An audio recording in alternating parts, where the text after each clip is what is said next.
say to critics who see his attacks on Omarosa as part of a pattern of insulting prominent African Americans, people he's taken criticized recently include John Lemon, Maxine Waters? He's claimed that football players protesting racial injustice don't know what they're protesting.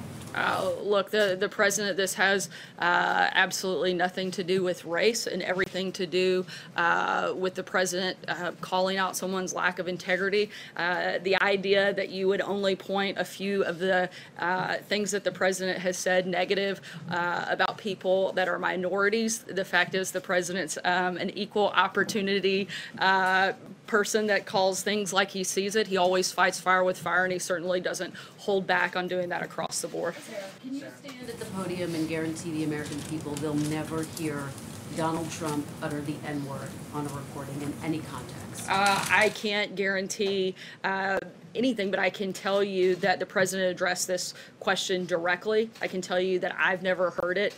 I can also tell you that if myself or the people that are in this building serving this country every single day, doing our very best to help people all across this country and make it better, if at any point we felt that the president was who some of his critics claim him to be, we certainly wouldn't be here. This is a president who is fighting for all Americans, who is putting policies in place that help all Americans, particularly African Americans.